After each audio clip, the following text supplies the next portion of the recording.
Seja bem-vindo ao Literatura Oral, podcast de leitura comentada e de sugestões literárias. Eu sou Sabrina Siqueira. No último episódio, li a crônica A Carta Secreta de Ana na Palavra ou A Morte dos Poetas, de Ana Paula Tavares. Depois publiquei uma faixa bônus com a leitura de uma crônica minha, Peladas na Praia, sobre a obrigatoriedade de biquíni como uniforme para atletas mulheres em esportes femininos. Em qualquer horário que vocês estejam me escutando, vale dizer um bom dia, né? Porque vale para o que resta do dia.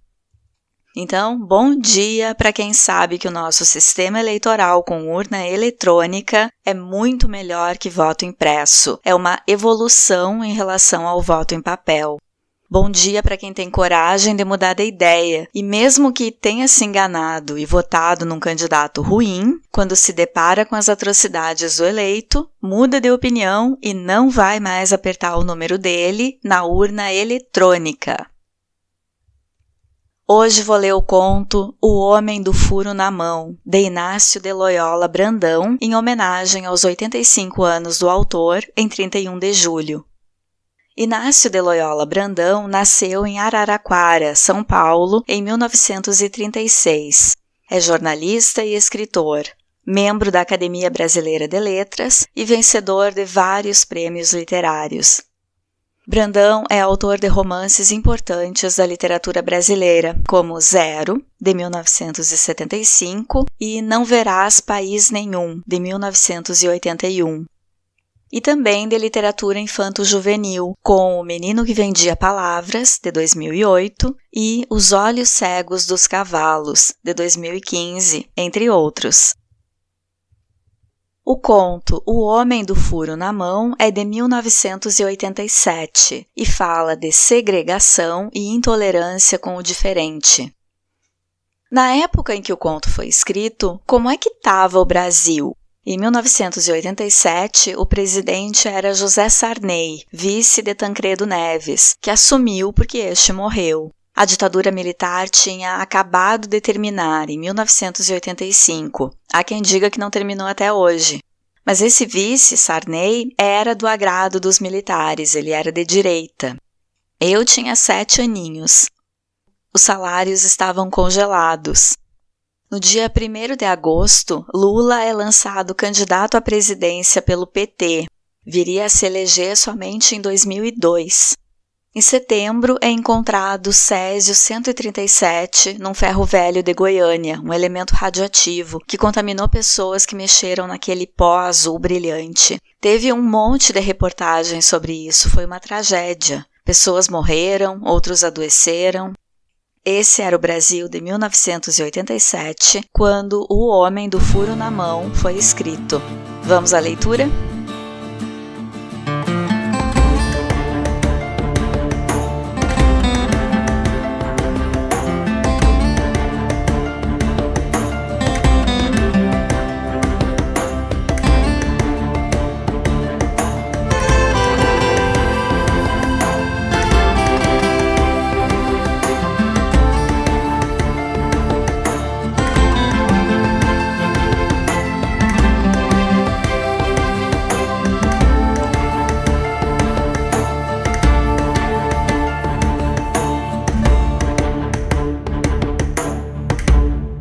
O Homem do Furo na Mão. Há 12 anos tomavam café juntos e ela o acompanhava até a porta. Você está com um fio de cabelo branco, ou tinge ou tira. Ele sorriu, apanhou a maleta e saiu para tomar o ônibus. Faltavam 12 para as 8. Em 3 minutos estaria no ponto. O barbeiro estava abrindo, a vizinha lavava a calçada, o médico tirava o carro da garagem. O caminhão descarregava cervejas e refrigerantes no bar. Estava no horário, podia caminhar tranquilo. Coçou a mão, descobriu uma leve mancha avermelhada de uns 2 centímetros de diâmetro. Quando o ônibus chegou, a mão coçou de novo. Agora ardia um pouco e ele teve a impressão de que no lugar da mancha havia uma leve depressão, como se tivesse apertado uma bolinha muito tempo com a mão fechada. Não tinha lugar sentado. Cruzou a borboleta, foi até a frente, cumprimentando pessoas que não sabiam o nome, mas que tomavam o elétrico na mesma hora que ele. Segurava a maleta com a mão direita. Com a esquerda, apoiava-se no varão do teto. 3 pontos antes do final, o ônibus superlotado, ele sentiu uma comichão violenta. Não podia olhar nem levantar a mão. Estava chegando, dava para esperar. Foi empurrado para a saída, despediu-se das pessoas, olhou a mão. No lugar da mancha tinha um buraco, de uns 2 centímetros de diâmetro, um orifício perfeito. Perfeito, como se tivesse sempre estado ali, nascido. Passou os dedos pelas bordas, por dentro, sentindo cócegas. Assoprou por dentro. Olhou através dele, acompanhando uma aleijada que caminhava na outra calçada. Afastava a mão dos olhos, focalizava um objeto, aproximava a mão. Ficou algum tempo distraído com isso. Quando chegou no escritório, o chefe perguntou o porquê do atraso. Foi por causa do furo na mão. Ah, é? Pois vai ter um furo de meio-dia no salário deste mês, está bem? Não fazia mal. Há 15 anos ele não tinha uma falta, 1 minuto descontado. Foi para a mesa, um pouco perturbado com o furo. Não triste, mas querendo saber o que podia fazer com aquilo. Passou o dia disfarçando a mão entre os papéis. Não queria que os colegas vissem. Eles não tinham furo na mão. De vez em quando soprava através do buraco, fazia barulhos estranhos com a boca. Na hora do lanche, focalizou um colega, colocando a mão sobre o olho. Na hora de bater ponto de saída, enfiou a alavanca no buraco e empurrou. Contente, sentia-se mais que os outros. A sensação começara no meio da manhã, depois que a primeira depressão desaparecera. Tinha pensado em ir ao médico, explicar o caso. Desistiu. A mulher esperava na porta, tomando a fresca da tarde. Entrou, ele tomou banho, descansou 10 minutos, como todos os dias. Foram até a sala. Ele desligou a TV. A mulher ficou olhando algum tempo para a tela cinza, como se esperasse ainda ver a novela interrompida. Então, ele mostrou a mão e a mulher começou a chorar. Ela chorou e soluçou por 10 minutos. Depois perguntou: "Dói muito?" "Não dói nada." "Foi um acidente?" "Não, apareceu no ônibus." "Como apareceu?" "Apareceu, não sei como." "Se a gente reclamar na companhia de ônibus?" "Ela não tem nada com isso." A mulher foi ao banheiro, trouxe o estojo de emergência, apanhou gás, esparadrapo, mercúrio cromo. Ele não deixou fazer a atadura. "Não precisa, está cicatrizado, olha aí." "Não vai me andar com esse buraco por aí. O que as vizinhas vão dizer? Que não cuido de você?" "Mas eu quero que vejam, só eu tenho esse buraco." "É tão feio." À noite, ele se levantou para observar o furo na mão. Deixou embaixo da torneira, com a água correndo pelo meio. No dia seguinte, a mulher tentou de novo enfaixar a mão. Ele não deixou. Estava orgulhoso do furo. Foi trabalhar e no fim da tarde estava um pouco decepcionado. Ninguém no escritório tinha ligado para a mão dele. Fizera de tudo em frente aos colegas. Assoaram o nariz, passaram o dia com a mão na testa. Ao voltar para casa, não encontrou a mulher na porta. Na mesa havia um bilhete. "Não posso viver com você enquanto esse buraco existir." A casa vazia, ele abriu a geladeira e só encontrou manteiga. Comeu com pão. Foi comprar revistas, jornais, ficou lendo com o rádio ligado. Não ouvia o rádio, só gostava do barulho. Todas as manhãs, quando acordava, deixavam o rádio ligado, ouvindo ruídos, sem estar em estação alguma. Depois viu televisão até cair de cansaço. Dormiu na poltrona. Do escritório, telefonou para o emprego do sogro. A mulher não tinha aparecido na casa dos pais. Na hora do almoço, saiu de táxi, rodando pela casa de amigos e amigas e parentes. Nada. À noite foi à igreja, ela costumava ir. Passou na polícia e deu queixa. Comeu sanduíche num bar. Ficou vendo televisão até cair de cansaço. Foi acordado pela empregada que vinha às quintas-feiras. "O senhor está com um buraco na mão, vou colocar band-aid." "Não precisa, não, pode deixar." "Como pode? O senhor não vai sair assim." "Vou, não quero band-aid." 5 minutos depois, a empregada saiu com a bolsa, dizendo "até logo, não volto mais." Ele dormiu mais um pouco. Acordou com o silêncio da casa, os cômodos na penumbra, tudo desarrumado. Gostou da desarrumação. Fez café, jogou pó no chão, molhou tudo que pôde, derrubou o lixo, tomou banho, jogou as toalhas, molhou o chão, largou o sabonete dentro da privada. Saiu. Pela segunda vez em 12 anos, saía sozinho, sem ninguém para acompanhá-lo até a porta, sem a sensação de estar vigiado, de ter que ir e voltar ao mesmo lugar, ter que justificar as coisas, o dia, os movimentos. Chegou atrasado ao ponto. Quando subiu no ônibus, não conhecia ninguém. O cobrador se levantou. O senhor pode tomar outro carro, por favor. Outro carro? Por quê? Ordem da companhia, não sei de nada.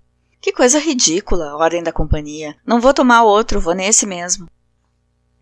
Por favor, não me arrume complicação, desça. Os passageiros estão esperando. Todo o ônibus olhava para ele. Sentou-se segurando firme a maleta. Os outros passageiros começaram a descer. O cobrador foi buscar um PM. O motorista chegou até ele, olhando o furo na mão, bem visível por cima da maleta. Por que o senhor não vai por bem? Pago minha passagem, tenho o direito de andar no carro que quiser. Não tem nada, o senhor é que pensa. O PM entrou, apanhou o homem com o furo na mão pela gola, jogou-o fora, na calçada. A maleta abriu, os papéis espalharam. Ajoelhado, ele começou a catá-los. O povo olhando. O PM disse: quando mandarem o senhor tomar outro carro, o senhor toma. Ele pensou: estão todos combinados, não é possível, é uma brincadeira da turma comigo. Depois ele se lembrou que não tinha turma, vivia só, ele e a mulher. Às vezes ela até reclamava. Os passageiros voltaram ao ônibus. Ele se levantou, ficou encostado no ponto. Minutos depois chegou outro ônibus. Só abriu a porta da frente. Alguns passageiros desceram. Bateu na porta de entrada, chutou, o cobrador colocou a cabeça para fora. Ei, companheiro, que é isso? Espere chegar o outro carro. Decidiu ir a pé. Tinha anotado os números dos ônibus. Iria à companhia fazer uma reclamação. O pior é que chegaria atrasado. Quando entrou no escritório, passou rápido pelo chefe, mas este não se incomodou. Foi direto para a mesa. Havia um paletó na cadeira. Ele colocou a maleta na mesa, sentou-se. Abriu a gaveta, não encontrou arrumada como deixava todos os dias no fim da tarde. Os lápis selecionados por cores, os clipes, borracha, papéis ordenados. Estava tudo remexido. Ouviu um "com licença". Levantou os olhos, encontrou um homem de uns 30 anos, gordo. O que é? Desculpe, esta mesa é minha. Sua? Desde quando? Me deram hoje de manhã. Era sua? É minha. Onde estão as minhas coisas? Num pacote com o chefe. Foi até o chefe. O que está acontecendo? Nada, por quê? Tem outro na minha mesa. A mesa da companhia não é sua. Bom, eu ocupava aquela mesa da companhia. E agora? Não ocupa mais. Você não trabalha aqui. Por quê? Foi sua mão. Esse buraco é inconveniente. A mulher tinha razão. Seria preciso colocar um band-aid para esconder o furo. Mas se escondesse, ficaria sem ele. E gostava daquele buraco perfeito, um círculo exato. Talvez até inventasse um jogo qualquer com bolas de gude atravessando a palma da mão. Era uma boa ideia, podia se apresentar na televisão. E o meu dinheiro, a indenização? Indenização? Você foi demitido por justa causa. Justa causa? É proibido ter buraco na mão, você não sabia? Nunca existiu isso nos regulamentos. Existe. Está no decreto inexistente. Quero ver. É inexistente, o senhor não pode ver, passar bem. Pensou em procurar um advogado, correr à justiça trabalhista. Não podiam fazer aquilo daquele jeito. Amanhã ou depois cuidaria disso. Tinha tempo. Resolveu ir ao cinema. Fazia 22 anos que não ia ao cinema num dia de semana, à tarde. Comprou o bilhete no primeiro que encontrou. Nem olhou que filme era, nem os cartazes. Quando entregou o porteiro, este perguntou: "O senhor tem certeza de que é este o filme que quer ver?" Como ele não tinha, ficou indeciso, surpreso. O porteiro aproveitou. "Está vendo? O senhor se enganou de filme. Se quiser, a bilheteria devolve o dinheiro." Ele se recuperou, protestou. "Era esse filme mesmo. Que negócio é esse? Também aqui essa brincadeira?" "Por favor, meu senhor, vá a outro cinema, senão perco o emprego. E se quero ir neste? Melhor não entrar, ou sou obrigado a chamar o gerente. Pode chamar. O gerente veio acompanhado de um PM de cara amarrada. Por que não posso entrar no cinema? O senhor pode, cavalheiro, qual é o problema? O porteiro disse que não posso. Eu não disse, só pedi ao senhor para ir a outro cinema. Quero este. Deixa ele entrar, murmurou o gerente ao porteiro. Ele sentou-se numa fila do meio, vazia. Atrás dele, pessoas cochicharam, se levantaram, saíram.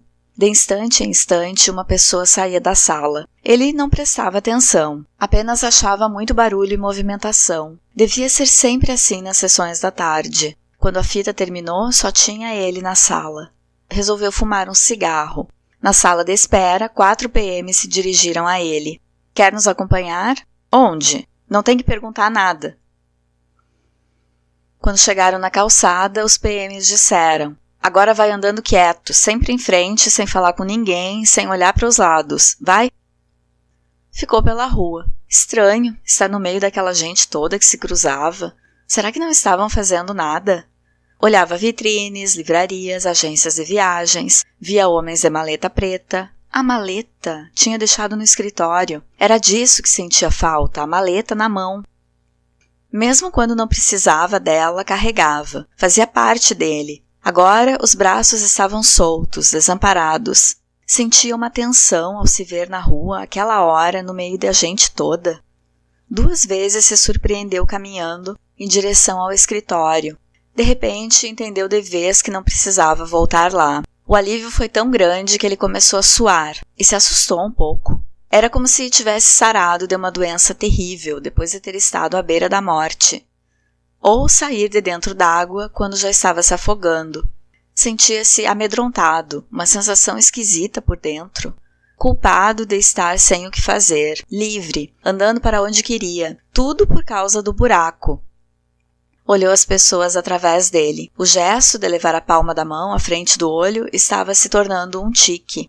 Andou descontraído, sentindo-se mais leve a cada hora que passava. Muito tarde da noite, não precisava voltar para casa, atravessara como que flutuando às 6, 7, 8 horas. Quase pegou o ônibus, lembrou-se a tempo. Ficou vagando pela cidade, vendo a noite cair, o movimento diminuir, as pessoas mudarem nas ruas. Sentou-se num banco da praça, olhando a mão. Gostava ainda mais do furo. O senhor quer sair deste banco? Era um homem de farda abóbora, distintivo no peito, fiscalização de parques e jardins. O que tem este banco? Não pode sentar nele. Ele mudou para o banco ao lado, o homem seguiu. Nem neste. Em qual, então? Em nenhum. Olhe quanta gente sentada. Eles não têm buraco na mão. Daqui não saio. O homem enfiou a mão embaixo da túnica, tirou um cacetete, deu uma pancada na cabeça dele. As pessoas se aproximaram enquanto ele cambaleava. Socorro! Disse com a voz fraca, amparando-se num velhote. O velhote se afastou. Ele caiu no chão, a cabeça latejando terrivelmente. Por que fez isso? Pedi para não sentar, o senhor teimou. Agora saia da praça. Saia, saia! Gritavam as pessoas em volta. Andou sem se incomodar com o povo, o fiscal. Passou a mão na cabeça, sangrava. Num bar, pediu um copo de água gelada, jogou na cabeça. Decidiu que não iria para casa. Talvez passasse por uma delegacia para dar queixa, abrir um processo contra o fiscal. Embaixo de um viaduto, sentou-se. Vagabundos, seriam vagabundos? Tinham acendido uma fogueira. Acordou, o sol nascendo, levantou-se rápido. De pé, lembrou-se que não precisava ir ao emprego, ir a lugar nenhum. Sentou-se de novo, vendo os vagabundos. Seriam vagabundos? Tomarem o que parecia café. Aproximou-se. Um deles estendeu uma lata. Quando olhou a mão do homem, viu nela um orifício de uns 2 centímetros de diâmetro que atravessava da palma às costas. Então, ele também mostrou a mão. O homem não disse nada. Ele tomou o café. Ralo, de pó catado nos lixos dos bares, já tinha passado 1 ou 2 vezes pelo coador. Serviu para assentar o estômago.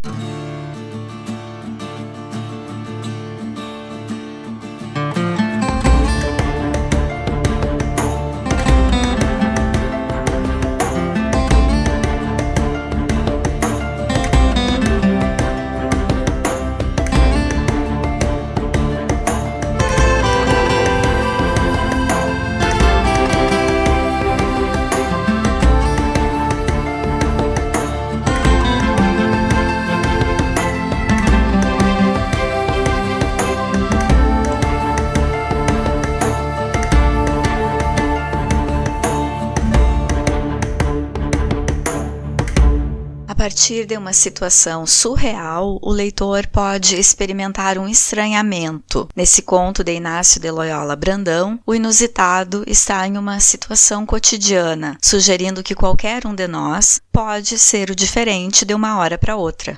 Bem no início do conto, há uma menção da mulher a um fio de cabelo branco do protagonista e o aviso dela de ou tinge ou tira. A narrativa está situada numa sociedade em que os corpos estão condicionados a obedecer determinadas regras.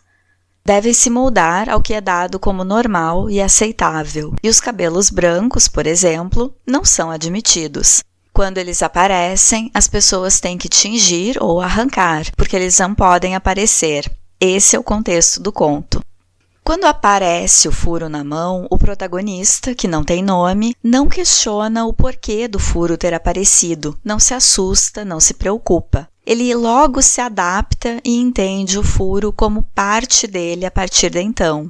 A primeira reação dele é saber o que poderia fazer com aquilo, é querer dar uma utilidade ao seu novo estado. Isso me lembra o início de A Metamorfose, de Franz Kafka, publicada em 1915. Nessa novela, Gregor Samsa acorda transformado em inseto e não questiona por que ficou assim e não luta contra. Ele trata de adaptar a vida dele à nova condição. E é excluído, assim como o homem do furo na mão. Outra semelhança com a novela de Kafka é que o homem do furo na mão é um funcionário exemplar, que trabalha sem faltas há anos e no primeiro atraso é punido pelo chefe. Não existe empatia de saber o que aconteceu para esse funcionário atrasar. Ele diz que foi por causa do furo na mão e o chefe não se preocupa em saber se ele está bem. A produção do escritório vale mais que o ser humano que executa as ações. Assim que percebe o furo na mão, quando desce do ônibus, o homem começa a brincar, a encontrar possibilidades com a nova mão. Olha através do furo e acompanha uma aleijada caminhando na outra calçada. Já nos primeiros minutos com uma diferença, ele focaliza alguém que também suporta uma diferença naquela sociedade que não admite as diferenças, lembrando lá do cabelo branco do início. O buraco passa a ser um filtro através do qual ele agora vê o mundo. O furo na mão é algo que o diferencia, mas ele se sente mais que os outros por ter o furo e até contente com a sua diferença. A mulher tenta esconder a diferença com um curativo, mas o homem não deixa e já se sente orgulhoso do furo que pensa que só ele tem. No primeiro dia em que exibe o furo no trabalho, os colegas não comentam nada, fingem que não tinham visto. Sabem que é errado ter um furo na mão. É a indiferença pelo diferente, em que alguns fingem não estar notando. O primeiro abandono é o da mulher. Notem que o que incomoda a mulher e depois a empregada não é o furo em si, mas a atitude do homem em não concordar em esconder o furo. Por isso, elas vão embora. Demitido do trabalho com a desculpa de que é proibido ter furo na mão, o que consta num decreto inexistente, o homem se sente livre para fazer o que tinha vontade e nunca podia porque vivia ocupado. Mas é hostilizado no ambiente de lazer também. O fazer nada no meio da tarde causa culpa, porque ele estava acostumado a viver sempre ocupado, com o horário certo para pegar o ônibus, entrar no escritório, descansar quando chegava em casa. Antes do furo, o homem tinha uma vida massacrada pela rotina. Ele é proibido de entrar no ônibus e no cinema porque tem uma característica física que ele não escolheu ter. O furo na mão não o impede de trabalhar ou agir com independência, não prejudica ninguém, mas a característica é determinante para que seja interceptado nos espaços de convívio. E o homem vai assimilando as novas regras, sem questionar. Quando pensa em pegar o ônibus de novo, lembra que está proibido há tempo e vai andando. Será que a gente sabe de algum caso assim, de alguém que seja impedido de trabalhar em algum lugar ou de frequentar determinado ambiente por conta de uma característica física ou de um jeito próprio?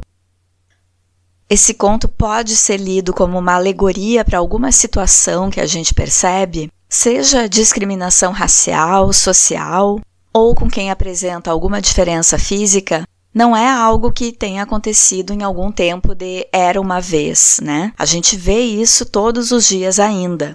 No conto, a discriminação do homem com uma diferença é absurda. E na vida parece que a gente está meio anestesiado, acostumado que é assim. Mas na vida devia causar o mesmo estranhamento que nos causa lendo esse conto. Porque segregar alguém por ser diferente, em algum aspecto, é absurdo. Se a gente pensar que ninguém é igual, que as diferenças surgem sem que a gente escolha ou tenha alguma culpa.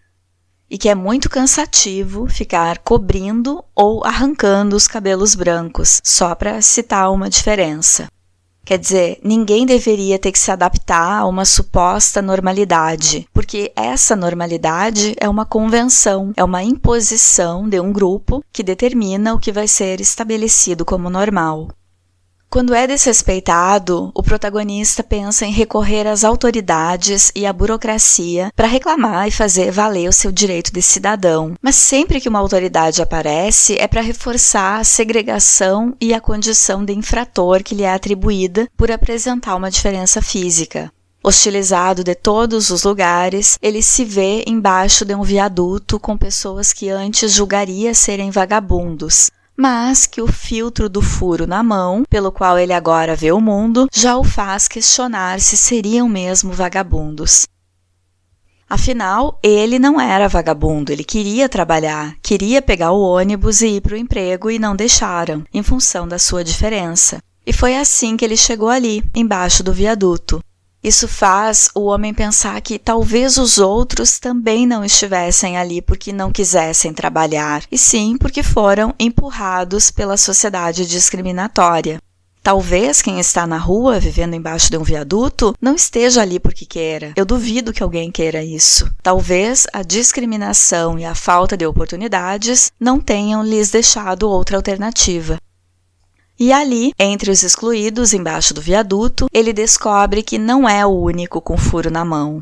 Ele só nunca tinha notado ninguém com isso, porque a diferença fazia essas pessoas invisíveis, até que ele se viu na mesma situação. Junto daqueles que antes ele pensaria serem vagabundos, é o único lugar em que o homem é acolhido. E tu, já viu alguém com um furo na mão? Já presenciou uma situação de exclusão injusta? Ou quem sabe tu tem um furo na mão? E se tem, tu é alguém com curativo? Escondendo o furo para parecer pertencente ao que é tido como normal? Ou tá vendo o mundo pelo filtro da diferença? Por hoje eu fico por aqui. Fiquem bem e até o próximo episódio do Literatura Oral.